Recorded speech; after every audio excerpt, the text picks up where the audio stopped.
ಆದರೆ ಇವತ್ತು ನಾನು ಮಾತಾಡ್ತಕ್ಕಂಥ ವಿಚಾರ, ಯಾರೆಲ್ಲ ಬೈಬಲ್ ಧ್ಯಾನವನ್ನು ಮಾಡ್ತಾರೋ ಅವರು ಪ್ರಾರ್ಥನಾ ಜೀವಿತವನ್ನು ಅಲಕ್ಷ್ಯ ಮಾಡಬಾರ್ದು. Prayer life, do not neglect prayer life. ಅನೇಕರು ಪ್ರಾರ್ಥನಾ ಜೀವಿತವನ್ನು ತಿರಸ್ಕಾರ ಮಾಡ್ತಾರೆ, ನೆಗ್ಲೆಕ್ಟ್ ಮಾಡ್ತಾರೆ. ಯಾವ ರೀತಿ? ಯಾವಾಗಲೂ ಬೈಬಲ್ ಓದ್ತಿರ್ತೀನಿ ನಾನು, ಬೈಬಲ್ ಧ್ಯಾನ ಮಾಡ್ತಿರ್ತೀನಿ ನಾನು ಅಂಥೇಳಿ ಅನೇಕರು ತಮ್ಮನ್ನು ತಾವು ಮೋಸಪಡಿಸ್ಕೊಳ್ತಿದ್ದಾರೆ. ಬೈಬಲ್ ಧ್ಯಾನ ಎಷ್ಟರ ಮಟ್ಟಿಗೆ ಪ್ರಯೋಜನವೋ ಅಷ್ಟರ ಮಟ್ಟಿಗೆ ಪ್ರಾರ್ಥನಾ ಜೀವಿತ ನಮಗಿರಬೇಕು. ಕೆಲವರು ಅಧ್ಯಯನಕ್ಕೆ ಮಾತ್ರ ಸಮಯ ಕೊಡ್ತಾರೆ. ಬೈಬಲ್ ಧ್ಯಾನ ಮಾಡಬೇಕು, ಬೈಬಲ್ ಓದಬೇಕು ಅಂತೇಳಿ ಅದಕ್ಕೆ ಸೀಮಿತ ಮಾಡಿಬಿಡ್ತಾರೆ. ಇನ್ನು ಕೆಲವರು ಯಾವಾಗಲೂ ಪ್ರಾರ್ಥನೆಗೆ ಒತ್ತು ಕೊಡ್ಲಿಕ್ಕೆ ಹೋಗ್ತಾರೆ. ಇದೆರಡೂ ಕೂಡ ಡೇಂಜರ್, ಇದೆರಡೂ ಕೂಡ ತಪ್ಪೇ. ಈ ಎರಡೂ ತಪ್ಪುಗಳನ್ನು ನಾವು ಸರಿಪಡಿಸ್ಕೊಳ್ಬೇಕು ಬೈಬಲ್ ಧ್ಯಾನದಲ್ಲಿ. ಗಮನಿಸ್ರಿ, ಈ ದಿನದ ಬೈಬಲ್ ಧ್ಯಾನದ ಉದ್ದೇಶ ನಮ್ಮ ತಪ್ಪುಗಳನ್ನು ಸರಿಪಡಿಸ್ಕೋಬೇಕು ಬೈಬಲ್ ಧ್ಯಾನದಲ್ಲಿ. ಅದು ಯಾವ ತಪ್ಪು?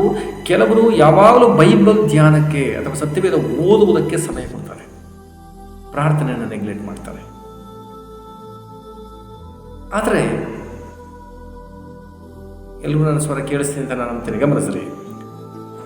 ಆದರೆ ಇನ್ನು ಕೆಲವರು ಪ್ರಾರ್ಥನೆಯನ್ನು ಮಾತ್ರ ಮಾಡ್ತಾರೆ, ಬೈಬಲ್ ಧ್ಯಾನಕ್ಕೆ ಅವಕಾಶ ಕೊಡೋದಿಲ್ಲ. ಈ ಎರಡೂ ತಪ್ಪುಗಳನ್ನು ನಾವು ತೆಗೆದುಕೊಳ್ಬೇಕು, ಸರಿಪಡಿಸ್ಕೊಳ್ಬೇಕು. ಹೇಗೆಂದರೆ, ಸತ್ಯವೇದಕ್ಕೆ ಸಾಕಷ್ಟು ಸಮಯವನ್ನು ನಾವು ತ್ಯಾಗ ಮಾಡುವಾಗ ಅದೇ ರೀತಿಯಲ್ಲಿ ಪ್ರಾರ್ಥನೆಗೂ ಸಾಕಷ್ಟು ಸಮಯವನ್ನು ನಾವು ಬೇರ್ಪಡಿಸಬೇಕು. ಎರಡಕ್ಕೂ ಒಂದು ಈಕ್ವಾಲಿಟಿ, ಸಮಾನತೆಯನ್ನು ನಾವು ತರುವಂಥವರಾಗಿ ನಾವು ಎಚ್ಚರಿಕೆ ವಹಿಸಬೇಕಾಗಿದೆ. ಅದಕ್ಕೆ ಒಂದು ನಿದರ್ಶನವಾಗಿ ಒಂದು ಉದಾಹರಣೆ ಸತ್ಯವೇದದಲ್ಲಿದೆ. ತೆಗೆದುಕೊಂಡ್ರೆ ಎಲ್ಲರೂ ಕೂಡ ನೆಹೆಮೀಯನ ಗ್ರಂಥ, ನೆಹೆಮೀಯನ ಪುಸ್ತಕ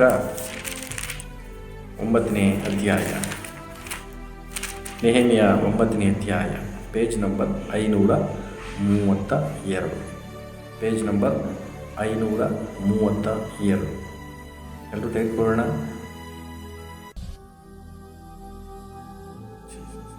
ನೆಹೆಮೀಯನ ಗ್ರಂಥ 9ನೇ ಅಧ್ಯಾಯ ಅದರ 3ನೇ ವಚನವನ್ನು ನಾನೇ ಓದ್ತೀನಿ, ಗಮನಿಸ್ರಿ. ನೆಹೆಮೀಯ ಪೇಜ್ ನಂಬರ್ 532, 9ನೇ ಅಧ್ಯಾಯ ಅದರ 3ನೇ ವಚನವನ್ನು ನಾನು ಓದ್ತೀನಿ. ಅವರು 3 ತಾಸುಗಳವರೆಗೂ ತಮ್ಮ ಸ್ಥಳಗಳಲ್ಲಿ ನಿಂತು ತಮ್ಮ ದೇವರಾದ ಯೆಹೋವನ ಧರ್ಮಶಾಸ್ತ್ರ ಗ್ರಂಥವನ್ನು ಪಾರಾಯಣ ಮಾಡಿಸಿದರು. ಮುಂದೆ ಓದ್ತೀನಿ, ಗಮನಿಸ್ರಿ. ತರುವಾಯ ಇನ್ನೂ 3 ತಾಸು ತಮ್ಮ ದೇವರಾದ ಯೆಹೋವನಿಗೆ ಅಡ್ಡಬಿದ್ದು ಪಾಪಗಳನ್ನು ಆರೈಕೆ ಮಾಡಿದರು. ನೆಹೆಮೀಯನ ಮತ್ತು ಎಜ್ರನ ಜೀವಿತದಲ್ಲಿ ಉಂಟಾಗುವಂಥ ಒಂದು ದೊಡ್ಡ ಉದಾಹರಣೆ. ಇವರು 3 ತಾಸು ಏನು ಮಾಡಿದಂತೆ ಸತ್ಯವೇದವನ್ನು ಅಥವಾ ಗ್ರಂಥಗಳನ್ನು, ಶಾಸ್ತ್ರ ಗ್ರಂಥಗಳನ್ನು, ಬರೆಸಿಕೊಟ್ಟಂಥ ಮೋಶೆಯ ಗ್ರಂಥಗಳನ್ನು ಇವರು ಪಾರಾಯಣ ಮಾಡ್ತಾರೆ, ಅಂದರೆ ಓದಿಸ್ತಾ ಇದ್ರಂತೆ, ಧ್ಯಾನಿಸ್ತಾ ಇದ್ರಂತೆ. ಎಷ್ಟು ಸಮಯ? 3 ಗಂಟೆ ಸಮಯ. ಇನ್ನು ಉಳಿದ 3 ಗಂಟೆ ಸಮಯ ಅವ್ರು ಏನು ಮಾಡಿದ್ರಂತೆ, ಗಮನಿಸ್ರಿ. ತರುವಾಯ ಇನ್ನೂ 3 ತಾಸು ತಮ್ಮ ದೇವರಾದ ಯೆಹೋವನಿಗೆ ಅಡ್ಡ ಬಿದ್ದು ಪಾಪಗಳನ್ನು ಅರಿಕೆ ಮಾಡಿದಂಥ ಪ್ರಾರ್ಥನೆಯನ್ನು ಮಾಡಿದ್ರು. ಈ ದಿನಗಳಲ್ಲಿ ನಾವು ಕಲಿಬೇಕಾದಂಥದ್ದು ಇದುವೇ. ಸತ್ಯವೇದದ ಧ್ಯಾನದಲ್ಲಿ ಎಷ್ಟು ಸಮಯವನ್ನು ನಾವು ಬೈಬಲಿಗೆ ಕೊಡ್ತೇವೋ ಅಷ್ಟೇ ಸಮಯ ಪ್ರಾರ್ಥನೆಗೆ ನಾವು ಕೊಡಬೇಕು. ಇದೊಂದು ಸಮಾನವಾದಂತಹ ಸ್ಥಳವನ್ನು ಇಟ್ಟಿದೆ ಈ ಪ್ರಾರ್ಥನೆ ಮತ್ತು ವೇದ ಧ್ಯಾನ.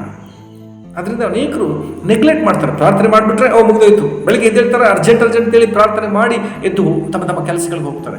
ಬೈಬಲ್ ಇನ್ನು ಅನೇಕರು ಬರ್ತಾರೆ, ಮಲಗೋದಕ್ಕೆ ಮುಂದೆ ಒಂದು ಅಧ್ಯಾಯ ಓದ್ತಾರೆ, 2 ಅಧ್ಯಾಯ ಓದ್ತಾರೆ. ಕೆಲವರು ಹೇಳ್ತೀನಿ, 5 ಅಧ್ಯಾಯ ಓದ್ತೀನಿ, 4 ಅಧ್ಯಾಯ ಓದ್ತೀನಿ, 8 ಅಧ್ಯಾಯ ಓದ್ತೀನಿ, 10 ಅಧ್ಯಾಯ ಓದ್ತೀನಿ ಅಂತ ಹೇಳ್ಬೋದು. ಜೊತೆಗೆ ಪ್ರಾರ್ಥನೆ ಅದೇ ಸಮಯನ ಕೊಡ್ತೀರಾ? ಅದಕ್ಕೆ ಇದನ್ನು ಹೇಳ್ತಿರುವಂಥದ್ದು ಸತ್ಯವೇದದ ಧ್ಯಾನ. ಅದರಲ್ಲಿ ನಿನ್ನ ಪ್ರಾರ್ಥನೆ ಸಮಯವನ್ನು ಅಲಕ್ಷ್ಯ ಮಾಡಬೇಡ. ಸತ್ಯವೇದದ ಸಮಯದಲ್ಲೇ ನಿನ್ನ ಪ್ರಾರ್ಥನಾ ಜೀವಿತವನ್ನು ಅಲಕ್ಷ್ಯ ಮಾಡಬಾರ್ದು. ಪ್ರಾರ್ಥನೆ ಇಲ್ಲದೆ ಎಷ್ಟೇ ಸತ್ಯವೇದ ಓದಿದ್ರು ದೇವರು ಅದನ್ನು ಕೂಡ ಸರಿ ಅಂತ ಒಪ್ಕೊಳ್ಳೋದಿಲ್ಲ. ನಾನು ನನಗೆ ಸರಿ ಹೇಳಿದ್ದೀನಿ, ಪ್ರಾರ್ಥನೆ ಮತ್ತು ಸತ್ಯವೇದ ಧ್ಯಾನ ನಾಣ್ಯದ 2 ಮುಖಗಳಿದ್ದ ಹಾಗೆ, ನಮ್ಮ 2 ಕಣ್ಣಿನ ದೃಷ್ಟಿ ಇದ್ದ ಹಾಗೆ. ಆದಷ್ಟು ನಾವು ಹೆಚ್ಚಾಗಿ ಸತ್ಯವೇದಕ್ಕೂ ಕೊಡಬೇಕು, ಅದಕ್ಕೆ ಸಮಾನವಾದಂಥ ಸಮಯವನ್ನು ಪ್ರಾರ್ಥನೆಗೂ ನಾವು ಕೊಡುವುದನ್ನು ಅಭ್ಯಾಸ ಮಾಡಿಕೊಳ್ಬೇಕು. ಅಲ್ಲಿ ಎಷ್ಟು ಚೆನ್ನಾಗಿ ಬರೆದಿರೋ 3 ತಾಸು ವಾಕ್ಯ ಧ್ಯಾನಕ್ಕೆ, 3 ತಾಸು ಪ್ರಾರ್ಥನೆಗೆ, ಆರಾಧನೆಗೆ, ದೇವರನ್ನು ಸ್ತೋತ್ರ ಮಾಡುವಂಥ, ಆರಾಧನೆ ಮಾಡುವಂಥ, ಹೊಗಳುವಂತಹ, ಪ್ರಾರ್ಥನೆ ಮಾಡುವಂಥ ಈ ಕಾರ್ಯಗಳನ್ನು ನಾವು ಮಾಡಬೇಕೆ ಹೊರತು ಏನೋ ಕಲ್ಪನೆಯನ್ನು ಮಾಡಿಕೊಂಡು ಒಂದು ಸ್ವಲ್ಪ ಹೊತ್ತು ಕೂತ್ಕೊಂಡು ಒಂದು ಪ್ರೇಯರ್ಗೆ, ಕೆಲವರಿಗೆ ಕಷ್ಟ ಬಂತು ಅಂತ ಇಟ್ಕೊಳ್ಳಿ, ಒಂದು ಹೋರಾಟ ಬಂತು ಅಂತ ಇಟ್ಕೊಳ್ಳಿ, ದೇವರ ಪಾತ್ರ ಕೂತಿರ್ತಾರೆ, ಗಂಟೆ ದೇವ್ರ ಮನೆ ಕೂತಿರ್ತಾರೆ. ಬೈಬಲ್ ತೆಗೆದು ಓದಿದ್ರ ಇಲ್ಲ, ಬೈಬಲ್ನ ಒಂದು ಆ ಗಮನವೇ ಬರೋದಿಲ್ಲ. ಕೆಲವು ಸಲ ಬೈಬಲ್ ಓದೋಕ್ಕೆ ಇಂಟ್ರೆಸ್ಟ್ ಬರಲ್ಲ, ಬೈಬಲ್ ತೆಗೆದರೆ ನಿದ್ರೆ ಬರ್ತದೆ. ಈ ಥರ ಅನೇಕ ಕಾರಣಗಳನ್ನು ಹೇಳಿ ಪ್ರಾರ್ಥನೆಯಿಂದ ದೂರವಾಗ್ತಿದ್ದಾರೆ. ಆದ್ದರಿಂದ ಇವತ್ತು ನೆಹೆಮ್ಯ ಮತ್ತು ಎಜ್ರನ ಒಂದು ಜೀವಿತದ ಒಂದು ಸಾಕ್ಷಿ ಅಂದರೆ ಅವರು 3 ತಾಸು ಸತ್ಯವೇದ ಧ್ಯಾನ ಮಾಡ್ತಿದ್ರು, 3 ತಾಸು ಪ್ರಾರ್ಥನೆಯನ್ನು ಮಾಡ್ತಾಯಿದ್ರು. ಇನ್ನು ಮೇಲೆ ನಿಮ್ಮಲ್ಲಿ ನನ್ನಲ್ಲಿ ಅಂತ ತೀರ್ಮಾನ ಬರಲಿ, ದೇವರೇ ನಾನು ಕೂಡ ಸತ್ಯವೇದಕ್ಕೆ ಇಂಥ ಒಂದು ಸಮಯವನ್ನು ಕೊಡಲಿಕ್ಕೆ ನನಗೆ ಸಹಾಯ ಮಾಡು, ನಾನು ಕೂಡ ಇಂಥ ರೀತಿಯಲ್ಲಿ ಪ್ರಾರ್ಥನೆಗೆ ಸಮಯ ಕೊಡಲಿಕ್ಕೆ ನನಗೆ ಸಹಾಯ ಮಾಡಿರೋದಾಗಿ ಕೇಳಿ ಅದರಂತೆ ನಾವು ನಡೀಲಿಕ್ಕೆ ಪ್ರಯತ್ನ ಮಾಡೋಣ. ಆಮೇಲೆ ಅದು ಕೂಡ 1ನೇ ವಚನದಲ್ಲಿ ನೋಡ್ರಿ, ನೀವು ನೆನೆಸ್ಬೋದು, ಒಂಟಿಯಾಗಿ ಕೂತ್ಕೊಂಡು ನಾನು ಮಾಡಿಬಿಡ್ತೀನಿ, ಟ್ರೈ ಮಾಡ್ತೀವಿ, ಅದು ಫಾಸ್ಟ್ ಪ್ರಸಂಗ ಮಾಡ್ತಿದ್ದಾರೆ, 1 ಅವರ್ ಪ್ರೇಯರ್ ಕೂತ್ಕೊತೀನಿ, 1 ಅವರ್ ಬೈಬಲ್ ಧ್ಯಾನ ಮಾಡ್ತೀನಿ, 1 ಅವರ್ ಬೈಬಲ್ ಸ್ಟಡಿ ಮಾಡ್ತೀನಿ, 1 ಅವರ್ ಪ್ರೇಯರ್ ಮಾಡ್ಬಿಡ್ತೀನಿ ಅಂತ ನೀವು ತೀರ್ಮಾನ ಮಾಡ್ಬೋದು. ವೆರಿ ಗುಡ್, ಅದನ್ನು ಮಾಡಿರಿ, ಅದರಂತೆ ನಡ್ಕೊಳ್ಳಿ. ಆದರೆ ಈ 9ನೇ ದಿನ 1ನೇ ವಚನ ಹೇಳ್ತದೆ, ಅದೇ ತಿಂಗಳಿನ 24ನೇ ದಿನದಲ್ಲಿ ಇಸ್ರಾಯೇಲ್ಯರು ಉಪವಾಸವಾಗಿದ್ದು ಗೋಣಿತಟ್ಟನ್ನು ಕಟ್ಟಿಕೊಂಡು ತಲೆಯ ಮೇಲೆ ಮಣ್ಣು ಹಾಕಿಕೊಂಡು ನೆರೆದು ಬಂದರು. ಯಾರು ಮಾಡಿದಂಥ ಕಾರ್ಯ ಇದು? ಇಸ್ರಾಯೇಲ್ಯರು ಗುಂಪಾಗಿ ಬಂದರು. 3 ತಾಸು ಪ್ರಾರ್ಥನೆ, 3 ತಾಸು ವಾಕ್ಯದ ಧ್ಯಾನ. ಇವತ್ತು ನಮ್ಮಲ್ಲಿ ಈಗಿನ ಜನರೇಷನ್ ಮಧ್ಯದಲ್ಲಿ 1 ಅವರ್ ಪ್ರಸಂಗ ಮಾಡೋದು, 1 ಅವರ್ ಕೂತ್ಕೋಬೇಕು. ನಮ್ಮ ಸಭೆಯಲ್ಲಿ ಒಬ್ಬರು ವಿಶ್ವಾಸಿ ಇದ್ದರು, 2.5 ಗಂಟೆ ಟೈಮ್ ನಿಮ್ಮ ಸಭೆಯಲ್ಲಿ ನಾನು ಕೂತ್ಕೊಳ್ಳೋಕ್ಕಾಗಲ್ಲ ಪಾಸ್ಟ್ರೆ, ಆ ಮೈಕ್ ಸೌಂಡು ನನಗೆ ಆಗಲ್ಲ, ಕೂತು ನಮಗೆ ಸೊಂಟನ ಬಂದ್ಬಿಡುತ್ತೆ. ಎಲ್ಲೆಲ್ಲಾದರೂ 1 ಗಂಟೆ ಪ್ರೇಯರನ್ನು ನಡೀತಿದ್ರೆ ಅಲ್ಲಿಗೆ ಹೋಗಿ ಬಂದ್ಬಿಡ್ತಿದ್ದೆ, ಹೊರಟೇ ಹೋದ್ರು. ಆದರೆ ಇಲ್ಲಿ ವಾಕ್ಯದಲ್ಲಿ ನೋಡ್ತೀವಿ, 3 ಅವರ್ ಪ್ರಾರ್ಥನೆಗೆ, 3 ಅವರ್ ಪ್ರಸಂಗ ಕೇಳೋಕ್ಕೆ ಅಂತ ಹೇಳ್ಬೋದು. 6 ಗಂಟೆ ಸಮಯವನ್ನು ದೇವರ ಸಮ್ಮುಖದಲ್ಲಿ ಇಸ್ರಾಯೇಲರು ಕಳೀತಾ ಇದ್ರು. ಅದು ಕೂಡ ಹೆಂಗೆ? ಉಪವಾಸದಲ್ಲಿ. ಇವತ್ತು ಅನೇಕರ ನೋಡಿದ್ದೀನಿ, ಮಧ್ಯಂತರ 1 ಗಂಟೆ ಸಮಯ ಆಗಿರಲ್ಲ ಬಂದು ಕೂತು ಅಷ್ಟು ಬೇಗ ಹೋಗಿ ನೀರು ಕುಡಿಬೇಕು ಅಂತ ಹೇಳಿ ಹೋಗ್ತಾರೆ. ಕೆಲವರಿಗೆ ಆರೋಗ್ಯದ ಪರಿಸ್ಥಿತಿ ಇರೋದ್ರಿಂದ ಅದನ್ನು ನಾನು ಅಲಕ್ಷ್ಯ ಮಾಡ್ತಾ ಇಲ್ಲ. ಅಂಥ ಸಂದರ್ಭದಲ್ಲಿ ಪಾಪ ನಿಜವಾಗ್ಲೂ ಅಂತವ್ರಿಗೆ ಬೇಕು. ಆದರೆ ಎಲ್ಲರೂ ಕೂಡ ಕೆಲವರಿಗೆ ಅದು ಅಭ್ಯಾಸವಾಗಿರುತ್ತೆ. ಇರುವಂಥ ಸಮಯ ದೇವರ ವಾಕ್ಯವನ್ನು ನಾನು ಕೇಳಬೇಕು, ಇನ್ನು ಎಷ್ಟರ ಮಟ್ಟಿಗೆ ನಾನು ದೇವರನ್ನ ಏನಾದರೂ ಪಡ್ಕೊಳ್ಳಿ ಅನ್ನುವಂಥ ಆ ತವಕದೊಂದಿಗೆ ನಾವು ಕಾಣಿಸಲ್ಪಡಬೇಕು. ಇಲ್ಲಿ ಈ ವಚನ ಬಹಳ ನೆನ್ಪಿಟ್ಕೊಳ್ರಿ. ನೆಹೆಮ್ಯನ ಗ್ರಂಥ 9ನೇ ಅಧ್ಯಾಯ 3ನೇ ವಚನ, ಅವರು 3 ಗಂಟೆ ಸಮಯ ಗುಂಪಾಗಿ ಬಂದು 3 ಗಂಟೆ ಸಮಯ ವಾಕ್ಯಕ್ಕೂ 3 ಗಂಟೆ ಸಮಯ ಪ್ರಾರ್ಥನೆಗೂ ಅವರು ಅವಕಾಶ ಕೊಡ್ತಾಯಿದ್ರು. ಪ್ರೇಯರ್ ಮಾಡಿರಿ, ದೇವರೇ ನಮ್ಮ ಸಭೆಯಲ್ಲಿ ನಾನು ಹೋಗುವಂಥ ಸ್ಥಳದಲ್ಲಿ ಇಂಥ ಒಂದು ಪ್ರಾರ್ಥನೆಗೆ ಸಮಯಗಳು ಹೆಚ್ಚಾಗಲಿ ಸ್ವಾಮಿ, ಅದಕ್ಕೆ ನನಗೂ ಮಾರ್ಗ ಮಾಡಿಕೊಡು ಸ್ವಾಮಿ ಅಂತ ಹೇಳಿ ಕೇಳೋಣ. ಆಮೇಲೆ ಅಂಥ ಒಂದು ಆಸಕ್ತಿನ ದೇವರಾತ್ಮ ನನಗೂ ನಿಮಗೂ ಉಂಟು ಮಾಡಲಿ. ಆದ್ದರಿಂದ ನಾವು ಕರ್ತನಿಗೆ ಕೊಡುವಂತಹ ಕೊಡುವಿಕೆ ಏನಿದೆ, ಇವತ್ತು ಕಾಣಿಕೆ ಕೊಡೋದ್ರಲ್ಲಿ ಎಷ್ಟು ಜನ ನಾವು ನಂಬಿಗಸ್ತರಾಗಿದ್ದೀವಿ, ದಶಮ ಭಾಗ ಕೊಡೋದ್ರಲ್ಲಿ ಎಷ್ಟು ಜನ ನಾವು ನಂಬಿಗಸ್ತರಾಗಿದ್ದೀವಿ, ಸಮಯವನ್ನು ಕೊಡುವುದರಲ್ಲಿ ಎಷ್ಟು ಜನ ನಂಬಿಗಸ್ತರಾಗಿದ್ದೀವಿ. ಸಮಯವನ್ನು ಕೊಡಬೇಕು. ಸಮಯವನ್ನು ಕೊಟ್ಟಾಗ ಏನೆಲ್ಲ ನಮ್ಮ ಜೀವನದಲ್ಲಿ ಸಂಭವಿಸ್ತದೆ ಅದು ಮತ್ತೆ ಹೇಳ್ತಿದ್ದೀನಿ. ನಾನು ಮಾತಾಡ್ತಕ್ಕಂಥ ವಿಚಾರ ಒಂದು ಸತ್ಯವೇದ ಧ್ಯಾನಕ್ಕೆ ನಾವು ನಮ್ಮ ಪ್ರಾರ್ಥನಾ ಜೀವಿತವನ್ನು ಲಕ್ಷ್ಯ ಮಾಡಬಾರ್ದು. ದಾನಿಯೇಲನ ಪ್ರವಾದನೆ ಗ್ರಂಥಕ್ಕೆ ಬನ್ನಿರಿ, 9ನೇ ಅಧ್ಯಾಯ. ದಾನಿಯೇಲನ ಪ್ರವಾದನೆ ಗ್ರಂಥ 9ನೇ ಅಧ್ಯಾಯ, page number 946, page number 948, page number 948, ದಾನಿಯೇಲನ ಪ್ರವಾದನೆ ಗ್ರಂಥ ಅದರ 9ನೇ ಅಧ್ಯಾಯದ ಪೇಜ್ ನಂಬರ್ 946ಕ್ಕೆ ಬನ್ನಿರಿ. 9ನೇ ಅಧ್ಯಾಯದ 2 ಮತ್ತು 3ನೇ ವಚನವನ್ನು ನಾನು ಓದ್ತೇನೆ, ಗಮನಿಸಿರಿ.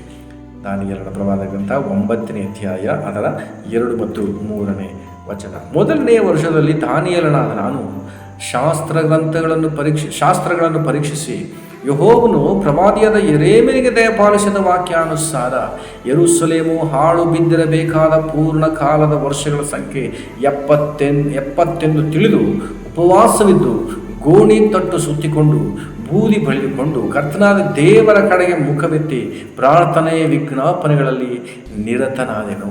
ವೈಯಕ್ತಿಕವಾದಂಥ ಒಂದು ಅನುಭವ ಇದು. ಅಲ್ಲಿ ನಾವು ನೆಹೆಮೀಯ ಗ್ರಂಥದಲ್ಲಿ ಓದಿ ಒಂದು ಗುಂಪಾಗಿ ಅವರು ಪ್ರಾರ್ಥನೆಗೆ ಕೂಡಿ ಬಂದಿದ್ದರು. 3 ಗಂಟೆ ಸಮಯ ಪ್ಲಸ್ 3 ಗಂಟೆ ಸಮಯ. ಇಲ್ಲಿ ವೈಯಕ್ತಿಕವಾಗಿ ದಾನಿಯೇಲನು ಗ್ರಂಥಗಳನ್ನು ಓದ್ತಾ, ಅಂದರೆ ಬೈಬಲ್ ಓದ್ತಾ. ಈಗ ಗಮನಿಸ್ರಿ, ನಮ್ಮ ಭಾಷೆ ನಿಮಗೆ ಅರ್ಥ ಆಗುವಂತ ಹೇಳ್ತೀನಿ. ದಾನಿಯೇಲ ಏನು ಮಾಡ್ತಾನೆ, ಫಸ್ಟ್ ಬೈಬಲ್ ಓದ್ತಾ. ಬೈಬಲ್ ಓದಿ ಅಲ್ಲಿ ಯೆರೆಮೀಯನ ಪ್ರವಾದನ ಗ್ರಂಥದಲ್ಲಿ ಇಂಥದ್ದಿದೆ ಅಂತ ತಿಳ್ಕೊಂಡ್ಬಿಟ್ಟ. ಈಗ ಬೈಬಲ್ ಮುಚ್ಚಿಟ್ಟ. ಈಗ ಏನು ಮಾಡ್ತಾನೆ, ಮತ್ತೆ ಆತನು ಉಪವಾಸವಿದ್ದು ಪ್ರಾರ್ಥನೆಗೆ ಕೂತ್ಕೊಂಡಂತೆ. ವೈಯಕ್ತಿಕವಾದ ಅನುಭವ ಪ್ರಿಯ ಸಭೆ ದೇವಜನರೇ. ಇವತ್ತು ಮತ್ತೆ ಹೇಳ್ತೀನಿ, ನೆಹೆಮೀಯನ ಪ್ರವಾದನ ಗ್ರಂಥದಲ್ಲಿ ಓದಿದ್ವಿ. ಒಂದು ದೊಡ್ಡ ಗುಂಪು, ಇಸ್ರಾಯೇಲರ ಗುಂಪು ದೇವರ ಮುಂದೆ 6 ಗಂಟೆ ಸಮಯವನ್ನು ಅಲ್ಲಿ ಕಳೀತು. ದಾನಿಯೇಲನಲ್ಲಿ ದೇವರ ಸಮ್ಮುಖದಲ್ಲಿ ಒಬ್ಬನೇ ಒಂಟಿಯಾಗಿ ಯೆರೆಮೀಯನ ಪ್ರವಾದನ ಗ್ರಂಥ ಓದ್ತಾನೆ. ಓದಿದ ಮೇಲೆ ಅದರ ಕಾಲಗಳನ್ನು ತಿಳ್ಕೊಂಡವನಾಗಿ, ದೇವರೇ ಆ ಕಾಲಗಳನ್ನು ಗೊತ್ತಾಗೋಯ್ತು, ಅದು ಯಾವಾಗ ನಡೀತದೆ, ಅದು ಏನು ಅನ್ನುವಂಥ ಕಾರ್ಯಗಳನ್ನು ತಿಳ್ಕೊಳ್ಳೋದಕ್ಕೋಸ್ಕರ ದೇವರ ಮುಂದೆ ಪ್ರಾರ್ಥನಾ ವಿಜ್ಞಾಪನೆಗಳೊಂದಿಗೆ ಆತನು ದೇವರ ಮುಂದೆ ಕಾಲಿತು. ಇವತ್ತು ನಾವು ಈ ರೀತಿಯಾಗಿ ಬೈಬಲ್ನ ಧ್ಯಾನ ಮಾಡ್ತಿದ್ದೀವ? ಅಲ್ಲಿ ಎಷ್ಟು ಚೆನ್ನಾಗಿ ಹೇಳ್ತಾನೆ ನೋಡ್ರಿ. ಯೆರೂಸಲೇಮ್ ಹಾಳು ಬಿದ್ದಿರಬೇಕಾದ ಪೂರ್ಣ ಕಾಲದ ವರ್ಷಗಳು. ಯೆರೂಸಲೇಮ್ ಅನ್ನೋದು ಪಾಳು ಬಿದ್ದಿರ್ತದೆ. ಹಾಳು ಬಿದ್ದಿರಬೇಕಾದ ವರ್ಷಗಳು 70 ವರ್ಷಗಳು ಅಂತ ತಿಳಿದು ಅದಕ್ಕೇನು ಮಾಡ್ತಾನೆ, ದೇವರ ಮುಂದೆ ಕೂತ್ಕೊಳ್ತಾನೆ. ದೇವರ ಈ ರೀತಿ ಆಗ್ಲಿಕ್ಕೆ ಹೋಗುತ್ತಾ? ಅದಕ್ಕಾಗಿ ದಾನಿಯೇಲ ಪ್ರವಾದನ ಅಂತ ಓದಿ ನೋಡಿ ಎಷ್ಟೋ ಪ್ರಕಟಣೆಗಳನ್ನು ಹೊಂದ್ಕೊಂಡಿದ್ದಾನೆ. ನಾನು ಅದನ್ನೇ ನಿಮ್ಗೆ ಹೇಳಲಿಕ್ಕೆ ಇಷ್ಟಪಡ್ತೀನಿ. ಯಾವೊಬ್ಬ ವ್ಯಕ್ತಿ ಪ್ರಾರ್ಥನೆ ಮತ್ತು ಸತ್ಯವೇದದೊಂದಿಗೆ ನಾವು ಅದನ್ನು ಪ್ರಾರಂಭ ಮಾಡ್ತಾನೋ ಅವನು ದೊಡ್ಡ ದೊಡ್ಡ ಪ್ರಕಟಣೆಗಳನ್ನು ದೇವರಿಂದ ಹೊಂದ್ಕೋತಾನೆ. ಏನೋ ಓದಿ ಅಲ್ಲಿರುವಂಥ ಕಾರ್ಯಗಳು ಹೇಳ್ಬಿಡೋದು ಸುಲಭ ಅಲ್ಲ. ಅದೇ ಬಹಳ ಸುಲಭ. ಅದನ್ನು ಮಾಡುವಂಥದ್ದು ದೊಡ್ಡದಲ್ಲ. ದೇವರಿಂದ ನಾನು ಹೊಂದಿಕೊಳ್ಳುವಂಥವನಾಗಬೇಕು. ಮಗನೇ, ಪ್ರಿಯ ಸಹೋದರಿಯೇ, ನೀನು ದೇವರ ಬಳಿಯಲ್ಲಿ ಹೊಂದ್ಕೋಬೇಕಾ? ಪ್ರಾರ್ಥನೆಗೂ ಸತ್ಯವೇದ ಧ್ಯಾನಕ್ಕೂ ಪರಿಪೂರ್ಣವಾಗಿ ಸಮಯವನ್ನು ಕೊಡು. ಮತ್ತೆ ಹೇಳ್ತೀನಿ, ನಿನ್ನ ಕೈಲಿ ಆಗಲ್ಲ ಅನ್ನೋದು ಏನಿಲ್ಲ. ಖಂಡಿತ ಆಗುತ್ತೆ ನಿಮ್ಮ ಕೈಲಲ್ಲಿ. ಯಾಕಂದರೆ ಎಷ್ಟೋ ಸಮಯವನ್ನು ವ್ಯರ್ಥವಾಗಿ ನೀವು ಕಳೆದು ಬಿಡ್ತೀರಿ. ಆದ್ದರಿಂದ ಇವತ್ತು ದಾನಿಯೇಲನ ಒಂದು ವೈಯಕ್ತಿಕವಾದಂಥ ಉದಾಹರಣೆಯಾಗಿದೆ. ವೈಯಕ್ತಿಕವಾದ ವ್ಯಕ್ತಿಯ ಜೀವನದ ಒಂದು ಉದಾಹರಣೆಯಾಗಿದೆ. ಇನ್ನೊಂದು ವಚನವನ್ನು ತೆಗೆದುಕೊಂಡು ಓದಿ, ಎಜ್ರನ ನೆಹೆಮೀಯಂತ ಹಿಂದೆ ಬರ್ತದೆ. ಈ ನೆಹೆಮೀಯ ತೆಗೆದಿದ್ರಲ್ಲ, ಅಲ್ಲಿ ಎಜ್ರನು 7ನೇ ಅಧ್ಯಾಯ ಪೇಜ್ ನಂಬರ್ 518. Page number 518.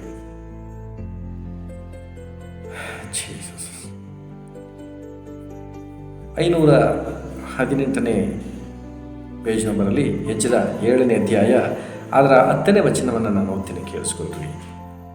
ಅವನು ಯೆಹೋವ ಧರ್ಮಶಾಸ್ತ್ರವನ್ನು ಅಭ್ಯಾಸಿಸಿ ಅನುಸರಿಸಲಿಕ್ಕೂ ಇಸ್ರಾಯೇಲರಿಗೆ ಅದರ ವಿಧಿ ನ್ಯಾಯಗಳನ್ನು ಕಲಿಸಲಿಕ್ಕೂ ದೃಢ ಮಾಡಿಕೊಂಡಿದ್ದನು. ಹೇಗಂತೆ, ಎಜ್ರನ ಆ ಪುಸ್ತಕವನ್ನು ಚೆನ್ನಾಗಿ ತಿಳ್ಕೋಬೇಕು. ಅಲ್ಲ ಹೇಳಿದ್ರೆ ಅಭ್ಯಾಸಿಸ್ಬೇಕಂತೆ. ಸತ್ಯವೇದ ಧ್ಯಾನ, ಆ ಸತ್ಯವೇದದ ಧ್ಯಾನದೊಂದಿಗೆ ಪ್ರಾರ್ಥನೆ ಅನ್ನೋದು ನನಗೂ ನಿಮಗೂ ಅಭ್ಯಾಸವಾಗಿರಲಿ. ಆಮೇಲೆ ಅಭ್ಯಾಸವನ್ನು ತಂದುಕೊಳ್ಳೋಣ. ಅಭ್ಯಾಸ ಅಂದರೆ ನಿಮ್ಗೆ ಗೊತ್ತು, ಅದನ್ನು ಎಕ್ಸ್ಪ್ಲೇನ್ ಮಾಡೋ ಅವಶ್ಯಕತೆ ಇಲ್ಲ. ಯಾವಾಗಲೂ ತಪ್ಪದೆ ನಡೆಯುವಂಥದ್ದು. ನಾನೊಬ್ಬರಿಗೆ ಹೇಳ್ತಾ ಇದ್ದೆ, ಯಾವ ರೀತಿ ಅಂದರೆ ಹಲ್ಲುಜ್ಜೋದು ತಪ್ಪೋದೇ ಇಲ್ವಲ್ಲ, ಹಲ್ಲುಜ್ಜೋದು ಆ ರೀತಿ ಅಂತ ಹೇಳ್ತಾ ಇದ್ದೆ. ಅದಕ್ಕೆ ಅವ್ರು ಹೇಳಿದ್ರು, ಅದು ಕೆಲಸ ತಪ್ಪೋಯ್ತಪ್ಪ ಅಷ್ಟೇ ನಂಗೆ ಆಯಿತು. ಇವ್ರಿಗೆ ಇನ್ನೆಂಥ ಉದಾಹರಣೆ ಕೊಡೋಣ, ಮರ್ತ್ಬಿಟ್ಟು ನಾನು ತಿದ್ಕೊಂಡ್ಬಿಡ್ತೀನಿ ಪಾಸ್ಟ್ರೆ ಅಂತಂದ್ರು. ಅದರಿಂದ ಉದಾಹರಣೆಗಿಂತ ಅಭ್ಯಾಸ ಅನ್ನೋದು ಚೆನ್ನಾಗಿ ನೆನ್ಪಿಟ್ಬಿಡಿ. ನಿಮ್ಗೆ ಚೆನ್ನಾಗಿ ಗೊತ್ತು ಯಾವುದೆಲ್ಲ ನಿಮ್ಗೆ ಅಭ್ಯಾಸವಾಗಿರುತ್ತೆ ಅಂತ. ಆದ್ದರಿಂದ ವಾಕ್ಯ ಧ್ಯಾನ, ಪ್ರಾರ್ಥನೆ ಇದೆರಡು ನನಗೂ ನಿಮಗೂ ಅಭ್ಯಾಸವಾಗಿ ಮಾರ್ಪಡಲಿ. ಆಮೇಲೆ ತಿರುಗಾಡುವಾಗ, ಕುಳಿತಿರುವಾಗ, ಟ್ರಾವೆಲ್ ಮಾಡುವಾಗ ಅನೇಕ ವೇಳೆ ಪ್ರಾರ್ಥನೆ ಆತ್ಮದಲ್ಲಿ, ಮಲಗಿರುವಾಗಲೂ ಕೂಡ ಅನ್ಯ ಭಾಷೆಯಲ್ಲಿ ನಾನು ಮಾತನಾಡ್ತಾ ಪ್ರಾರ್ಥನೆ ಆತ್ಮದಲ್ಲಿ ನಾನು ಮುಂದುವರಲಿಕ್ಕೆ ನಾನು ಇಷ್ಟಪಡ್ತೀನಿ. ಈಗ ಸಭೆ ಆದ್ದರಿಂದ ಪ್ರತಿಯೊಬ್ಬರು ಸತ್ಯವೇದ ಧ್ಯಾನ ಮಾಡಬೇಕಾ, ಪ್ರಾರ್ಥನೆಯೊಂದಿಗೆ ಪ್ರಾರಂಭ ಮಾಡಿರಿ. ಅದಕ್ಕೆ ನಾನು ಎಷ್ಟೋ ಸಾರಿ ಹೇಳೋದು, ಸತ್ಯವೇದವನ್ನು ಮೊಣಕಾಲಿನಲ್ಲಿ ಓದ್ರಿ. ನಿಮಗೆ ಕೇಳಿಸ್ಕೊಂಡಿರೋ ಜಾರ್ಜ್ ಮುಲ್ಲರ್ ಎಂತಕ್ಕಂಥ ಒಬ್ಬ ವ್ಯಕ್ತಿ, ಸೇವಕರು ಸುಮಾರು 48 ಬಾರಿ ಸತ್ಯವೇದವನ್ನು ಮೊಣಕಾಲಿನಲ್ಲಿ ಓದಿ ಮುಗಿಸಿದ್ದಾರೆ. ಇದನ್ನು ಕೇಳಿ ನನಗೆ ಆಶ್ಚರ್ಯ ಆಗ್ತಿದೆ. ದೇವರೇ ನನಗೂ ಅಂತ ಒಂದು ಕೃಪೆ ಕೊಡು ಸ್ವಾಮಿ. ಎಷ್ಟು ಸಾರಿ 48 ಬಾರಿ ಪೂರ್ಣ ಸತ್ಯವೇದವನ್ನು ಮೊಣಕಾಲಲ್ಲಿ ಓದಿ ಮುಗಿಸಿದ್ದಾರೆ.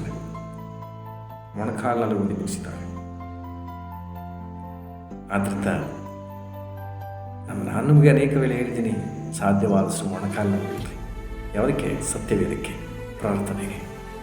ಮೊಣಕಾಲ ಅಂತ ಒಂದು ಅಭ್ಯಾಸ ಮಾಡಿರಿ. ಮೊಣಕಾಲಲ್ಲೂ ಎಷ್ಟು ನೀವು ಸವಿಯಿತ್ತು ಅಷ್ಟು ನೀವು ಉನ್ನತಿಗೆ ಬರ್ತೀಯ. ನಾನು ಇನ್ನೂ ಗ್ಯಾರಂಟಿ ಕೊಡ್ತೀನಿ ದೇವಜನರೇ, ಇವತ್ತು ತುಂಬ ಜನ ಸ್ವಲ್ಪ ವಯಸ್ಸಾಗ್ತಿದ್ದಾಗೆ ಮಂಡಿ ನೋವು ಸ್ಟಾರ್ಟ್ ಆಗುತ್ತೆ. ನೀವು ಮೊಣಕಾಲು ಹಾಕಿ ನೋಡ್ರಿ, ನಿಮ್ಗೆ ಮಂಡಿ ನೋವು ಬರಲ್ಲ ಯೇಸುವಿನ ನಾಮದಲ್ಲಿ. ಆಮೇಲೆ ಆದ್ದರಿಂದ ನೀವು ಒಬ್ಬೊಬ್ಬರು ಕೂಡ ಸತ್ಯವೇದವನ್ನು ಪ್ರಾರ್ಥನಾಪೂರ್ವಕವಾಗಿ ಧ್ಯಾನ ಮಾಡುತ್ತಾ ಪ್ರಯತ್ನ, ಅಭ್ಯಾಸ ನಿಮ್ಮದಾಗಿರಲಿ. ಹಲ್ಲೆಲೂಯಾ. ಆದ್ದರಿಂದ ಪ್ರಿಯ ಸಭೆಯೇ, ಈ ಸತ್ಯವೇದ ಧ್ಯಾನ ಪ್ರಾರ್ಥನಾಪೂರ್ವಕವಾಗಿ ಅಧ್ಯಯನ ಮಾಡುವಾಗ ದೇವರ ಗುಣಲಕ್ಷಣಗಳನ್ನು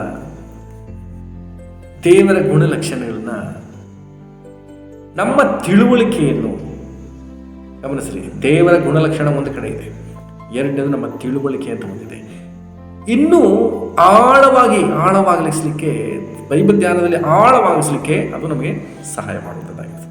ಇವತ್ತು ಸತ್ಯವೇದ ಧ್ಯಾನ ತುಂಬ ಜನ ಮಾಡ್ತಾರೆ, ಆದರೆ ಇನ್ನೂ ಆಳತೆಗೆ ಹೋಗಿಲ್ಲ. ಸತ್ಯವೇದದ ಧ್ಯಾನ ಆಳಕ್ಕೆ ಹೋಗಬೇಕು ಅಂದರೆ ನೀವು ಪ್ರಾರ್ಥನಾ ಪೂರ್ವಕವಾಗಿ ಬೈಬಲ್ ಧ್ಯಾನವನ್ನು ಮಾಡಿದ್ರೆ ನಮ್ಮ ತಿಳುವಳಿಕೆಗೂ ಮೀರಿದಂಥ ಇನ್ನೂ ಅನೇಕ ಕಾರ್ಯಗಳನ್ನು, ಆಳವಾದ ವಿಷಯಗಳನ್ನು ನಾವು ತಿಳ್ಕೊಳ್ಳಿಕ್ಕೆ ದೇವರಾತ್ಮ ನಮಗೆ ಸಹಾಯ ಮಾಡ್ತಾರೆ. ಯಾಕಂದರೆ ಸತ್ಯವೇದವನ್ನು ಬರೆಸಿಕೊಟ್ಟಾನೆ ಪರಿಶುದ್ಧಾತ್ಮ ಅದರ ಸಹಾಯವನ್ನು ಕೇಳಬೇಕು ಪ್ರಾರ್ಥನೆಗಳಲ್ಲಿ. ದಾನಿಯೇಲನು ಗಮನಿಸ್ರಿ, ನಾನಾಗ ಹೇಳಿದೆ, ದೇವರ ಗುಣಲಕ್ಷಣಗಳನ್ನು ನಾವು ತಿಳ್ಕೊಂಡ್ಬಿಡ್ಬೋದು. ಇವತ್ತು ತುಂಬ ಜನ ವಿಶ್ವಾಸಿಗಳಿಗೆ ದೇವರು ಅಂದರೆ ಏನು ಅಂತ ತಕ್ಷಣ ಏನು ಹೇಳ್ತೀರಿ ನೀವು? ದೇವರು ಅಂದರೆ ಏನು? ನಿಮ್ಮ ದೇವರು ಹೇಗೆ ಅಂದ ತಕ್ಷಣ ಕೆಲವು ಅದ್ಭುತಗಳನ್ನ ಹೇಳ್ಬೋದು, ಕೆಲವು ಸ್ತೋತ್ರ ಒಳ್ಳೆ ಸಾಕ್ಷಿಗಳನ್ನ ನೀವು ಹೇಳ್ಬೋದು, ನಿಜ. ಆದರೆ ನಾನು ಹೇಳ್ತೀನಿ, ಇನ್ನೂ ವಿಶೇಷತೆಯನ್ನು ದೇವರ ಗುಣಲಕ್ಷಣಗಳನ್ನು ನಾನು ತಿಳ್ಕೊಳ್ಳಿಕ್ಕೆ ಸಹಾಯವಾಗಿರ್ತದೆ. ದಾನಿಯೇಲ ಏನು ಮಾಡ್ತಾನೆ, 9ನೇ 4ನೇ ವಚನ ಬಂದು ನೋಡ್ರಿ.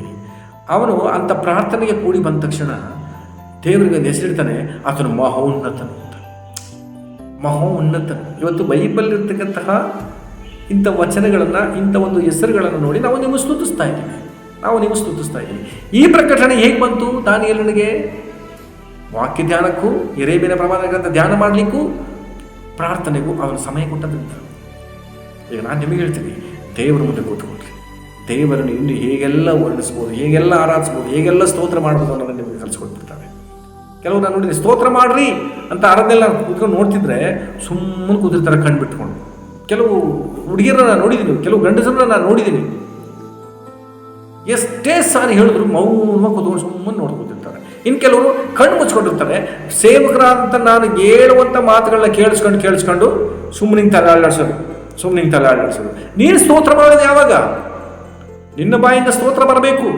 ಇದ್ರ ಎಷ್ಟೇ ಸಾರಿ ಹೇಳಿದ್ರು, ಎಷ್ಟೋ ವರ್ಷ ಹಳೆ ವಿಶ್ವಾಸಿಗಳಾಗಿದ್ರು, ಇದೊಂದು ಅಭ್ಯಾಸ ಬಿಡ್ರಿ.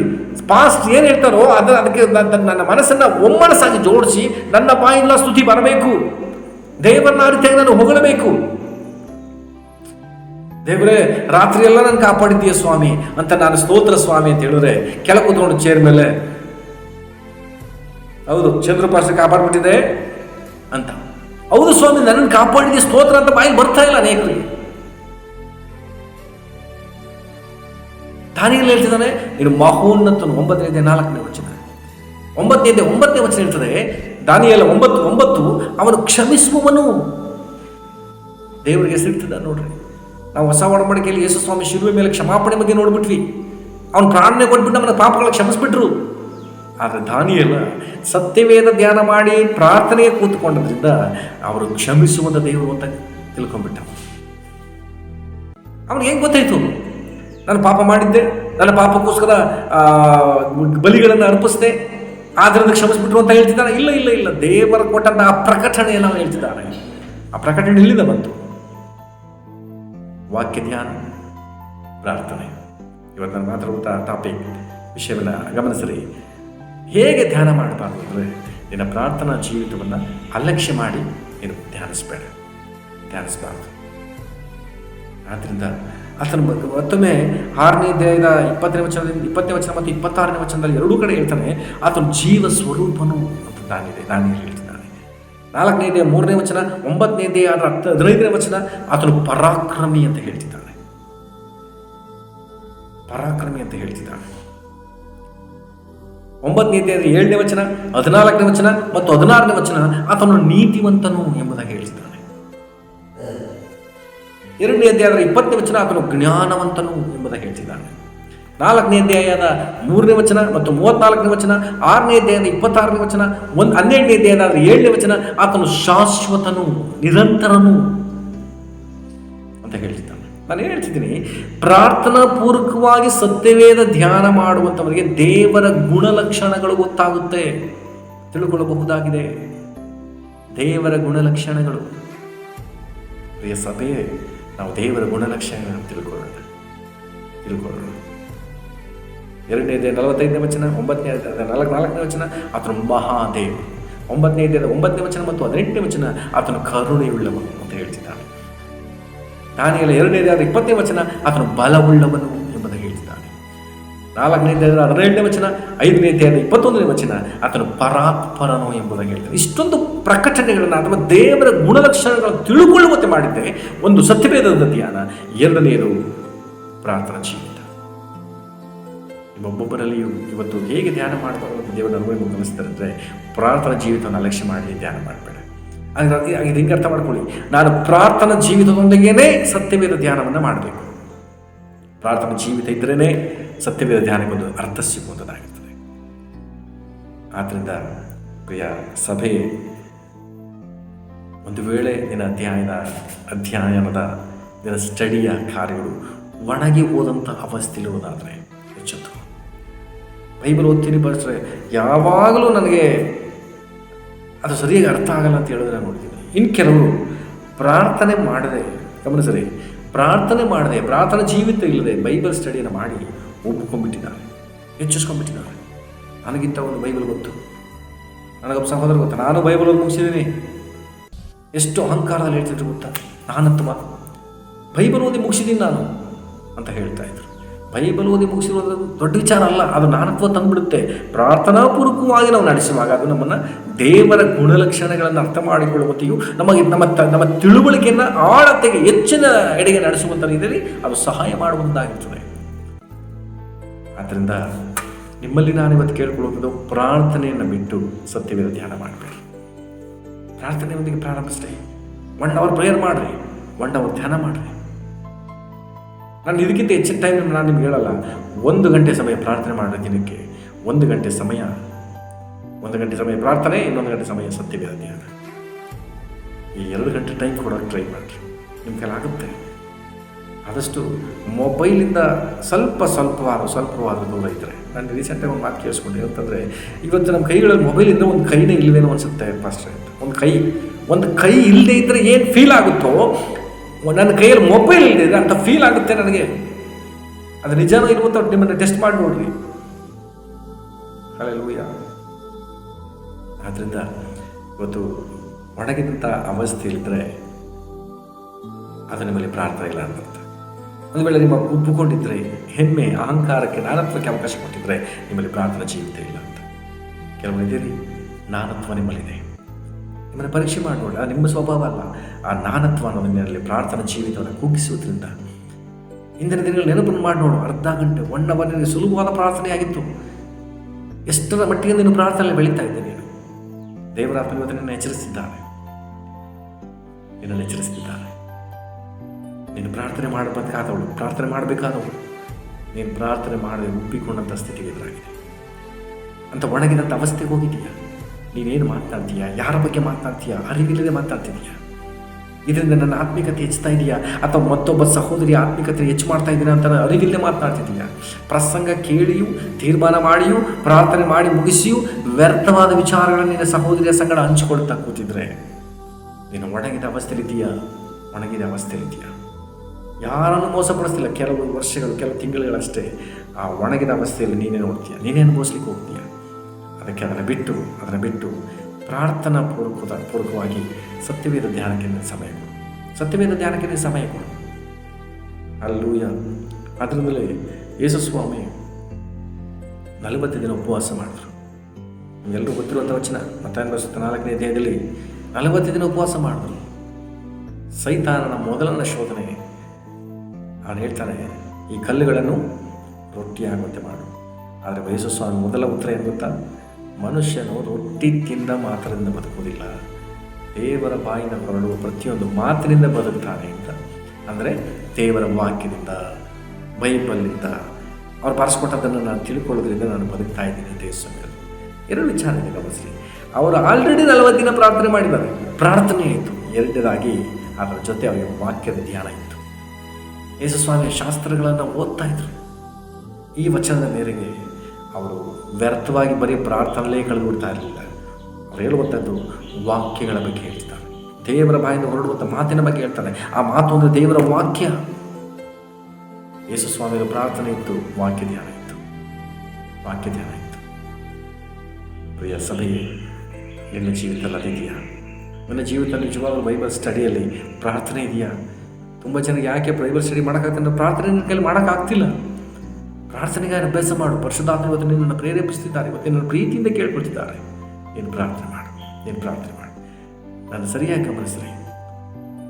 ದೇವರಾತ್ಮನ ಹೇಳ್ತಿದ್ದ, ನಾನು ಸರಿಯಾಗಿ ಗಮನಿಸ್ರಿ. ನೀನು ಪ್ರೀತಿಯಿಂದ ಕೇಳ್ಕೊಳ್ತಿದ್ದಾನೆ ಪರಿಶುದ್ಧಾತ್ಮ. ನೀನು ಪ್ರಾರ್ಥನೆ ಮಾಡು. ಪ್ರಾರ್ಥನೆಯೊಂದಿಗೆ ನನ್ನ ಸತ್ಯವೇದವನ್ನು ತೆಗೆದುಕೋ. ನಿಮಗೆ ಅನೇಕ ಪ್ರಕಟಣೆಗಳನ್ನು ನಾನು ಉಂಟು ಮಾಡ್ತೇನೆ. ನಿನ್ನನ್ನು ಜ್ಞಾನಿಯಾಗಿ ಮಾಡ್ತೇನೆ. ನಾನು ದೇವರ ಗುಣಲಕ್ಷಣಗಳನ್ನು ತಿಳಿಯಪಡಿಸ್ತೇನೆ. ಇವಾಗ ದೇವರಾತ್ಮನೇ ಹೇಳ್ತಿದ್ದಾರೆ, ಬೇರ್ಪಡಿಸಿರುವ ಒಂದು ಸಮಯವನ್ನು ಕೊಡ್ರಿ, ಒಂದು ಸ್ವಲ್ಪ ಹೊತ್ತು ದೇವರಿಗಾಗಿ. ಯಾರ್ಯಾರಿಗೂ ಯಾವ್ಯಾವುದಕ್ಕೂ ಗಂಟೆಗಟ್ಟಲೆ ಕೂತು ನಿನ್ನ ಸಹೋದರ ಸಂಗಡ ವ್ಯರ್ಥವಾದ ವಿಚಾರ ಮಾತಾಡಿದ ನೆನಪು ಮಾಡಿಕೊ. ದೇವರಾತ್ಮನ ಇವತ್ತಿನ ಎಚ್ಚರಿಸ್ತಿದ್ದಾರೆ.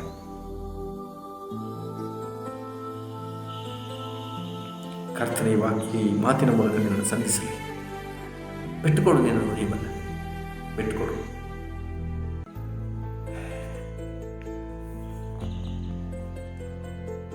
ಗಮನಿಸಿರಿ, ಲೂಕನ ಬರೆದ ಸುವಾರ್ತೆಗೆ ಬರೋಣ. ಲೂಕನ ಬರೆದ ಸುವಾರ್ತೆ 24ನೇ ಅಧ್ಯಾಯ. ಲೂಕನ ಬರೆದ ಸುವಾರ್ತೆ 24ನೇ ಅಧ್ಯಾಯ, ಅದರ 27ನೇ ವಚನ. ಲೂಕನ ಬರೆದ ಸುವಾರ್ತೆ 24ನೇ ಅಧ್ಯಾಯ, ಅದರ 27ನೇ ವಚನವನ್ನು ನಾನು ಓದ್ತೀನಿ. Page number 106.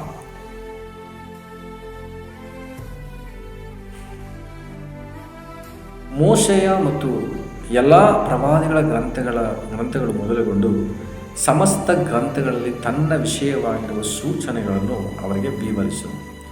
ಅವರು ಹೋಗುತ್ತಿರುವ ಹಳ್ಳಿಯ ಸಮೀಪಕ್ಕೆ ಬಂದಾಗ ಆತನು ಇನ್ನೂ ಮುಂದಕ್ಕೆ ಹೋಗುವವನಂತೆ ಕಾಣಿಸಿದನು. ಅದರ 32ನೇ ವಚನ ಓದ್ತೀನಿ ನೋಡ್ರಿ. ಈಗ 32ನೇ ವಚನ, ಲೂಕ 24 ಅದರ 32.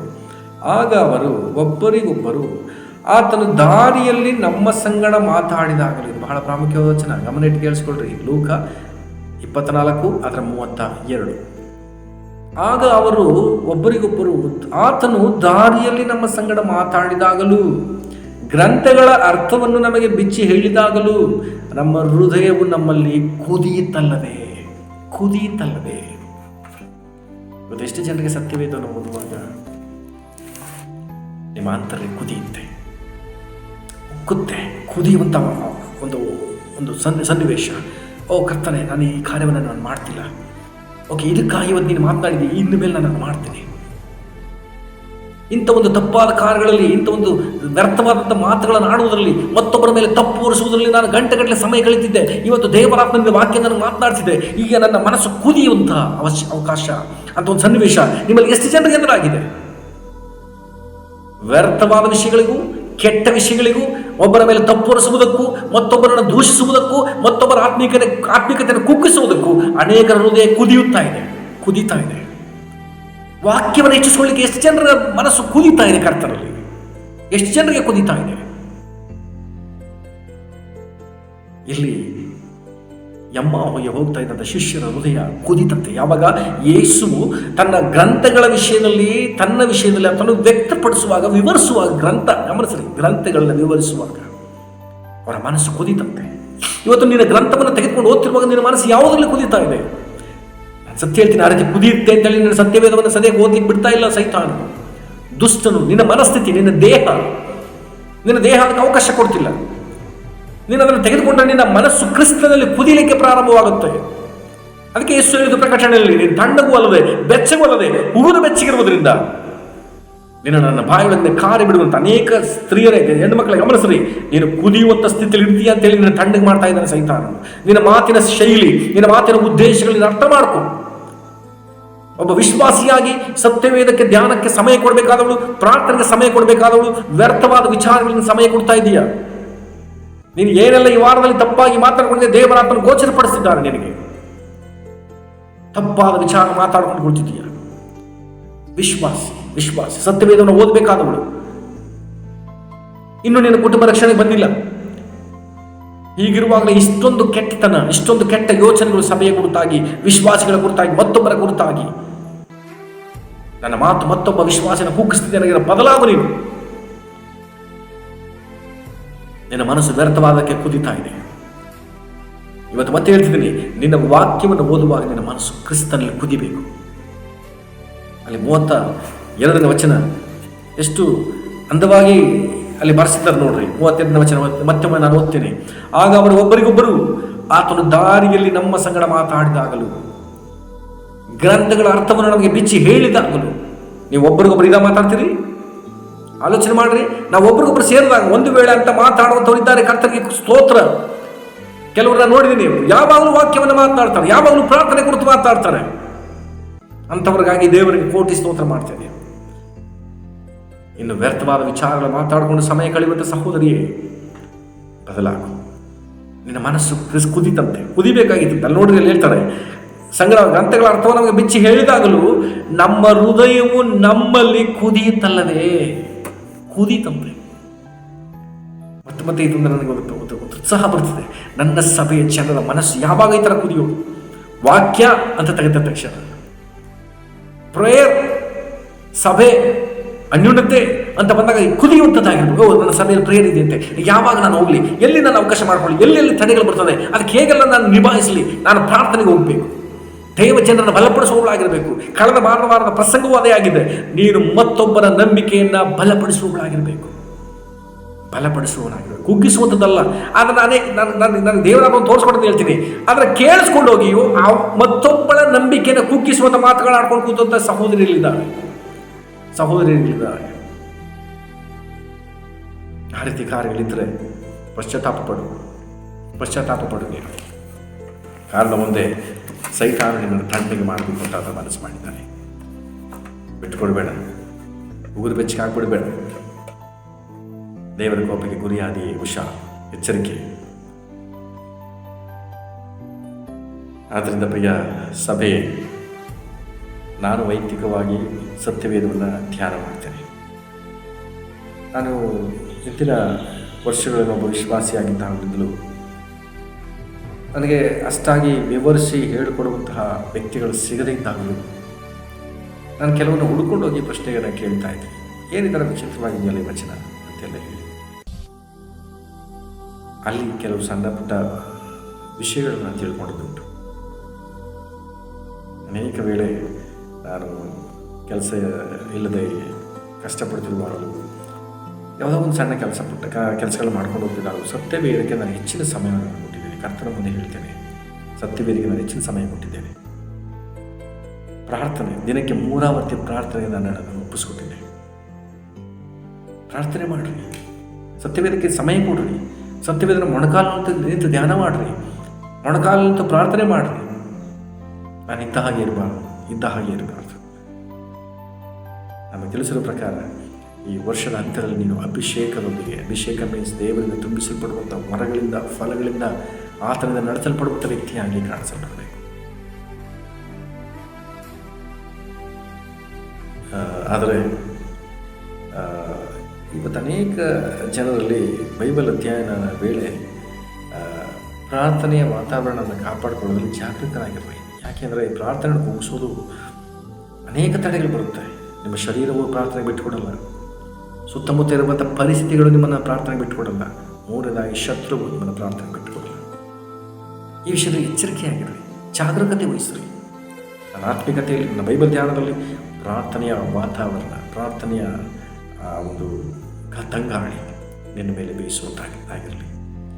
ಆ ಪ್ರಾರ್ಥನೆ ಮತ್ತು ತಂಗಾಳಿ ನಿಮ್ಮ ಮೇಲೆ ಬೀಸುವಂಥ ಅನುಭವಕ್ಕೆ ಬಂದು ನೋಡ್ರಿ.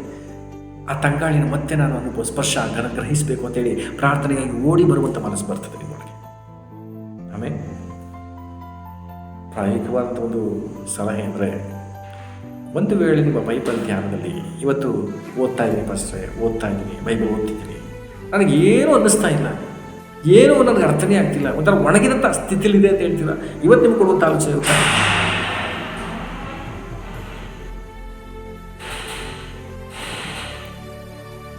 ನಿಮ್ಮ ಪ್ರಾರ್ಥನಾ ಜೀವಿತವನ್ನು ಹೆಚ್ಚಿಸ್ಕೊಳ್ರಿ. ನಿಮ್ಮ ಬೈಬಲ್ ಸ್ಟಡಿಯಲ್ಲಿ ಗಮನಿಸ್ರಿ, ನಿಮ್ಮ ಆತ್ಮೀಕತೆ ಒಣಗಿದಂಥ ಅವಸ್ಥೆಯಲ್ಲಿದೆ, ಯಾವುದೂ ಅರ್ಥ ಆಗ್ತಿಲ್ಲ, ಏನೂ ಅನ್ನಿಸ್ತಿಲ್ಲ ಅಂತ ನಿಮ್ಗೆ ಅನಿಸಿದೆಯಾ? ಇವತ್ತಿನಿಂದ ನಿಮ್ಮ ಪ್ರೇಯರ್ ಟೈಮ್ನ ಹೆಚ್ಚಿಸ್ಕೊಳ್ರಿ. ನಾನು ಗ್ಯಾರಂಟಿ ಕೊಡ್ತೀನಿ, ನಿಮ್ಮ ಸತ್ಯವೇದ ಧ್ಯಾನದಲ್ಲಿ ವಿಶೇಷತೆಯನ್ನು ನೀವು ಕಾಣಲಿಕ್ಕೆ ಹೋಗ್ತೀರಿ. ನೀವು ಕೆಲವರು ನೋಡಿದ್ದೀನಿ, ಸತ್ಯವೇದವನ್ನು ಸಭೆಯಲ್ಲೂ ಕೂಡ ಸರಿಯಾಗಿ ಓದಕ್ಕೆ ಬರಲ್ಲ ಕೆಲವರಿಗೆ. ಪ್ರಾರಂಭದಲ್ಲಿ ಓದುವಂಥ ಸ್ಥಿತಿ ಓಕೆ, ಗುಡ್, ವೆರಿ ಗುಡ್. ಆದರೆ ಪ್ರತಿಯೊಬ್ಬೊಬ್ಬರು ಸತ್ಯವೇದವನ್ನು ಮೇಲಿನ ಹಂತದಲ್ಲಿ ಓದುವುದು, ಮೇಲಿನ ಹಂತದಲ್ಲಿ ಧ್ಯಾನಿಸೋದು, ಮೇಲಿನ ಹಂತದಲ್ಲಿ ಅರ್ಥ ಮಾಡಿಕೊಳ್ಳುವಂಥ ಸ್ಥಿತಿಗೆ ನೀವು ಹೋಗಬೇಕು ಅನ್ನೋದು ನನ್ನ ಆಸೆ. ಅದಕ್ಕೆ ಬಹಳ ಪ್ರಾಮುಖ್ಯ ಪ್ರಾರ್ಥನಾ ಜೀವಿತ ಹೆಚ್ಚಾಗಬೇಕು. ಇದನ್ನು ಒಣಗಿನ ಅವಸ್ಥೆ ಮಾರ್ಬಿಟ್ಟು. ಆಮೇಲೆ ಇವನ್ನೆಲ್ಲ ಮತ್ತೊಮ್ಮೆ ನಾನು ಎಂಕರೇಜ್ ಮಾಡ್ತೀನಿ, ಪ್ರಾರ್ಥನೆ ಹೆಚ್ಚಿಸ್ಕೊಳ್ರಿ. ನೀವೆಲ್ಲರೂ ಪ್ರಾರ್ಥನೆ ಹೆಚ್ಚಿಸ್ಕೊಳ್ರಿ. ಆಗ ನಿಮ್ಮ ಆತ್ಮಿಕತೆ ನಿಜವಾಗಲೂ ಬಲಹೀನವಾಗಿರುವಂತಹ ನಿಮ್ಮ ಬೈಬಲ್ ಧ್ಯಾನ, ನಿಮ್ಮ ಆತ್ಮಿಕತೆ ಹೆಚ್ಚಾಗ್ತಾ ಹೋಗುತ್ತೆ. ನಿಮ್ಮ ಬೈಬಲ್ ಸ್ಟಡಿಯ ಸಮಯ ಹೆಚ್ಚಾಗ್ತಾ ಹೋಗುತ್ತೆ. ನಿಮ್ಮ ಅಧ್ಯಾಯಗಳು ಎಷ್ಟದ್ದೇ ಓದ್ತಿದ್ದ ಗೊತ್ತಾಗೋದಿಲ್ಲ, ಹೆಚ್ಚಾಗ್ತಾ ಹೋಗುತ್ತೆ. ಆದ್ದರಿಂದ ನನಗೆ ಹೇಳಿದಂತೆ ಪ್ರಾರಂಭದ ದಿನಗಳಲ್ಲಿ ನಾನು ಪ್ರಾರ್ಥನೆಗೂ ಸತ್ಯವೇದದ ಧ್ಯಾನಕ್ಕೂ ಉಪವಾಸಕ್ಕೂ ನಾನು ಹೆಚ್ಚಿನ ಸಮಯ ಕೊಡ್ತಾ ಇದ್ದೆ. ಹೆಚ್ಚಿನ ಸಮಯ ನಾನು ಫಾಸ್ಟಿಂಗ್ ತೆಗೆದುಕೊಳ್ತಾ ಇದ್ದೆ ವೈಯಕ್ತಿಕವಾಗಿ. ಆ ದಿನಗಳಲ್ಲಿ ಅಷ್ಟೊಂದು ಅರಿವಿಲ್ಲದೆ ಇದ್ದರೂ ಬೆಳಗ್ಗೆ ಉಪವಾಸವಿದ್ದು ಸೇಲ್ಸ್ ಫೀಲ್ಡ್ಗೆ ಹೋಗ್ತಾ ಇದ್ದೆ. ಆ ಸೇಲ್ಸಲ್ಲಿ ಎಷ್ಟೇ ಕಾರ್ಯಗಳು ಮಾಡೋ ಪ್ರಾರ್ಥನೆಯ ಮನಸ್ಸಿನೊಂದಿಗೆ ನಾನು ತಿರುಗಾಡ್ತಾ ಇದ್ದೆ. ಸ್ಕೂಲ್ ಅಂದರೆ ಒಂದು ಕಬ್ಬಿನ ಗದ್ದೆ ಇತ್ತು ನಾನು ಕೆಲಸ ಮಾಡುವಂಥ ಸ್ಥಳದಲ್ಲಿ. ಅಲ್ಲಿ ಹೋಗಿ ಒಂದು ಮಧ್ಯದಲ್ಲಿ ಕೂತ್ಕೊಂಡು ನಾನು ಪ್ರಾರ್ಥನೆ ಮಾಡಲಿಕ್ಕೆ ಪ್ರಾರಂಭ ಮಾಡ್ತಾ ಇದ್ದೆ. ಪ್ರಾರ್ಥನೆ ಹೆಚ್ಚಿಸ್ಕೊಳ್ರಿ. ನಮ್ಮ ಸತ್ಯವೇದದಲ್ಲಿ ಪ್ರಾರ್ಥನೆಯನ್ನು ಕಲಿಸಲಿಕ್ಕೆ ಅನೇಕ ಉದಾಹರಣೆಗಳಿದೆ. ನಾನು ಸ್ತ್ರೀಯರ ಟೀಮ್ನಲ್ಲಿ ಹೇಗೆ ಪ್ರಾರ್ಥನೆ ಮಾಡಬಾರ್ದು ಅನ್ನೋ ವಿಚಾರಗಳು ಮಾತನಾಡ್ತಿದ್ದೇನೆ. ಮುಂದಿನ ದಿನದಲ್ಲಿ ಸಾಧ್ಯವಾದ ಸಭೆಯಲ್ಲಿ ಮಾತನಾಡ್ತೇನೆ. ನಿಮ್ಮಲ್ಲಿ ಪ್ರಾರ್ಥನಾ ಜೀವಿತ ಹೆಚ್ಚಿಸ್ಕೊಳ್ರಿ. ಇವತ್ತು ನಾನು ಮಾತನಾಡ್ತಕ್ಕಂಥ ವಿಚಾರ, ನಮ್ಮ ಸತ್ಯವೇದ ಧ್ಯಾನವನ್ನು ಹೇಗೆ ಮಾಡಬಾರ್ದು ಅಂದರೆ, ನಮ್ಮ ಪ್ರಾರ್ಥನಾ ಜೀವಿತವನ್ನು ಅಲಕ್ಷ್ಯ ಮಾಡಿ ಸತ್ಯವೇದವನ್ನು ಧ್ಯಾನ ಮಾಡಬಾರ್ದು. ಆದ್ದರಿಂದ ನಿಮ್ಮ ಪ್ರತಿಯೊಬ್ಬರ ಜೀವನದಲ್ಲಿ ಪ್ರಾರ್ಥನಾ ಜೀವಿತ ಹೆಚ್ಚಿಸ್ಕೊಳ್ರಿ. ಪ್ರಾರ್ಥನೆಯೊಂದಿಗೆ ಸತ್ಯವೇದ ಧ್ಯಾನವನ್ನು ಮಾಡಿರಿ. ಸತ್ಯವೇದವನ್ನು ಓದ್ರಿ. ಸತ್ಯವೇದವನ್ನು ಓದ್ಬಿಟ್ಟಾದರೂ ಪ್ರಾರ್ಥನೆ ಕೂತ್ಕೊಳ್ಳಿ, ಅಥವಾ ಪ್ರಾರ್ಥನೆ ಮಾಡಿಬಿಟ್ಟಾದರೂ ಸತ್ಯವೇದನ ಓದಕ್ಕೆ ಕೂತ್ಕೊಳ್ಳಿ. ಅದಕ್ಕೆ ಸರಿಯಾದ ಸಮಯವನ್ನು, ಸಮಾನವಾದಂಥ ಸಮಯವನ್ನು ಕೊಡಲಿಕ್ಕೆ ನೀವು ಮನಸ್ಸು ಮಾಡಿರಿ. ನೇಹೆಮೀಯ ಎಜ್ರನ ಬಗ್ಗೆ ನಾವು ಓದಂತೆ, ಅವರು 3 ತಾಸು ಬೈಬಲ್ ಓದಿದ್ರು, 3 ತಾಸು ಪ್ರಾರ್ಥನೆ ಮಾಡಿದ್ರು. ಈ ಅಭ್ಯಾಸ ನಿಮಗಿರಲಿ. ನೀವು ಹೇಳಬೇಕು, ಫಸ್ಟ್ 1 ಅವರ್ ಪ್ರಸಂಗ ಕೇಳಿದ್ದೀವಿ, 1 ಅವರ್ ಆರಾಧನೆ ಮಾಡಿದ್ದೀವಿ, ಹಾಗಿದ್ರೆ 1 ಅವರ್ ಪ್ರಸಂಗ ಕೊಡಿ. 1 ಅವರ್ ಪ್ರಸಂಗ ಕೇಳಿದ್ದೀವಿ, 1 ಅವರ್ ಪ್ರಾರ್ಥನೆ ಮಾಡೋಣ. ನಮ್ಮನ್ನು ಪ್ರಾರ್ಥನೆ ನಡೆಸಿ ಪಾಸ್ಟ್ರೆ, ನಮ್ಮನ್ನು ನೇಮಿಸ್ರಿ. ಇಂತಿಂಥ ಪ್ರಾರ್ಥನೆ ನಾವು ನಡೀತೀವಿ ಪಾಸ್ಟ್ರೆ, ಇಂತಿಂಥ ಪ್ರಾರ್ಥನೆ ಗುಂಪುಗಳು ನಾವು ಏರ್ಪಡಿಸ್ತೀವಿ. ನಮ್ಮ ಪ್ರಾರ್ಥನಾ ಗುಂಪುಗಳು ಇಷ್ಟರ ಮಟ್ಟ ನಡೀತಿದ್ದೆ. ನಾವು ಇನ್ನೂ ಪ್ರಾರ್ಥನೆ ಹೇಗಾದರೂ ತಡೆಗಳ ಮಧ್ಯೆ ನಾವು ಹೆಚ್ಚಿಸ್ಕೊಳ್ತೀವಿ. ನಮಗೆ ಸಹಾಯ ಮಾಡಿ, ನಮಗೆ ಆಲೋಚನೆ ಕೊಡಿ. ಇದಕ್ಕೆ ದೇವರಾತ್ಮನ ಸಹಾಯ ಮಾಡುವಂಥವರಾಗಿದ್ದಾರೆ. ಪ್ರಾರ್ಥನೆ ಹೆಚ್ಚಿಸ್ಕೊಳ್ರಿ. ಪ್ರಾರ್ಥನೆ ಅನ್ನುವಂಥದ್ದು ಬಹಳ ಬಹಳ ಪ್ರಾಮುಖ್ಯವಾಗುವಂಥದ್ದು. ಕಡೆಯದಾಗಿ ಒಂದು ಮಾತು ಹೇಳಿ ನಾನು ಮುಗಿಸ್ತೇನೆ. ನಿಮ್ಮ ವೇದ ಅಧ್ಯಯನವು ಪ್ರಾರ್ಥನೆಯಿಂದ ತುಂಬಿರಲಿ. ಏನಂತೆ, ನಿಮ್ಮ ವೇದ ಅಧ್ಯಯನವು, ಸತ್ಯವೇದ ಸ್ಟಡಿ, ಈ ಮಧ್ಯೆ ಧ್ಯಾನ ಮಾಡೋದು, ಬೈಬಲ್ ಸ್ಟಡಿ ಅನ್ನೋದು ಪ್ರಾರ್ಥನೆಯಿಂದ ತುಂಬಿರಲಿ. ನಿಮ್ಮ ಪ್ರಾರ್ಥನೆಯು ವೇದದಿಂದ ತುಂಬಿರಲಿ, ಸತ್ಯವೇದದಿಂದ. 2 ವಿಚಾರ ಗಮನಿಸಲಿ. ನಿಮ್ಮ ಬೈಬಲ್ ಸ್ಟಡಿ ಅನ್ನೋದು, ಸತ್ಯವೇದ ಧ್ಯಾನವು ಪ್ರಾರ್ಥನೆಯೊಂದಿಗೆ ತುಂಬಿರಬೇಕು. ನಿಮ್ಮ ಪ್ರಾರ್ಥನೆಯು ಸತ್ಯವೇದದೊಂದಿಗೆ ತುಂಬಿರಬೇಕು. ಆಮೇಲೆ ಆದ್ದರಿಂದ ಸತ್ಯವೇದ ಧ್ಯಾನ ಪ್ರೇಯರ್ನ ಉತ್ತೇಜಿಸುತ್ತೆ. ಪ್ರೇಯರ್ ಬೈಬಲ್ ಸ್ಟಡಿಯನ್ನು ಉತ್ತೇಜಿಸುತ್ತೆ. ಅರ್ಥ ಮಾಡ್ಕೊಳ್ಳಿ. ನೀನು ಪ್ರೇಯರ್ ಮಾಡ್ತಿದ್ರೆ ಬೈಬಲ್ ತಗೋ, ಅಂತೇಳಿ ಪ್ರೇಯರು ಬೈಬಲ್ ಸ್ಟಡಿಗೆ ನಿಮ್ಮನ್ನು ಎಂಕರೇಜ್ ಮಾಡುತ್ತೆ. ನೀನು ಬೈಬಲ್ ಓದ್ತಿದ್ರೆ ಆ ವಚನಗಳನ್ನ ಕೇಳಿದ ತಕ್ಷಣ ಓದ ತಕ್ಷಣ ಇದನ್ನು ನಾನು ಪ್ರೇಯರ್ ಮಾಡಬೇಕು, ನಾನು ಇದನ್ನು ಹೊಂದ್ಕೋಬೇಕು, ನಾನು ಈ ರೀತಿ ಇರಬೇಕು, ನನಗೂ ಇಂಥ ಸಹಾಯಗಳು, ನನಗೂ ಇಂಥ ವರಗಳು, ನನಗೂ ಇಂಥ ಫಲಗಳು ಬೇಕು. ಈ ದಾಹವನ್ನು ಹುಟ್ಟಿಸುವಂಥದ್ದೇ ಸತ್ಯವೇದ ಧ್ಯಾನ. ಅದರಿಂದ ಸತ್ಯವೇದ ಧ್ಯಾನ ಎಷ್ಟಿರ್ತದೋ ಪ್ರಾರ್ಥನೆಗೂ ಅಷ್ಟೇ ಸಮಯ ಕೊಡಿ, ಪ್ರಾರ್ಥನೆಗೆ ಎಷ್ಟು ಸಮಯ ಇರ್ತದೋ ಸತ್ಯವೇದಕ್ಕೂ ಅಷ್ಟೇ ಸಮಯವನ್ನು ಕೊಡ್ರಿ ಎಂಬುದಾಗಿ ನಾನು ಕೇಳ್ತೇನೆ. ಈ ದಿನ ನಾನು ಮಾತಾಡ್ತಕ್ಕಂಥ ವಿಚಾರ ಹೇಗೆ ಸತ್ಯವೇದ ಧ್ಯಾನ ಮಾಡಬಾರ್ದು ಅಂದರೆ, ನಮ್ಮ ಪ್ರಾರ್ಥನಾ ಜೀವಿತವನ್ನು ಅಲಕ್ಷ್ಯ ಮಾಡಿ ಸತ್ಯವೇದವನ್ನು ಧ್ಯಾನಿಸಬಾರದು. ಆದ್ದರಿಂದ ಇನ್ನು ಮೇಲೆ ನಿಮ್ಮ ಪ್ರಾರ್ಥನಾ ಜೀವಿತ ಬದಲಾಗಲಿ, ನಿಮ್ಮ ಬೈಬಲ್ ಸ್ಟಡಿ ಇನ್ನೂ ಒಂದು ಪ್ರಕಟಣೆಯನ್ನು, ದೇವರ ಗುಣಲಕ್ಷಣಗಳನ್ನು ವ್ಯಕ್ತಪಡಿಸುವಂಥದ್ದಾಗಿ ಮಾರ್ಪಡಲಿ. ಆಮೇಲೆ ಯಾರು ಕೇಳಿಸ್ತಾ ಇಲ್ವಾ? ಎಲ್ರಿಗೂ ಕೇಳಿಸ್ತಾ ಇಲ್ವಾ?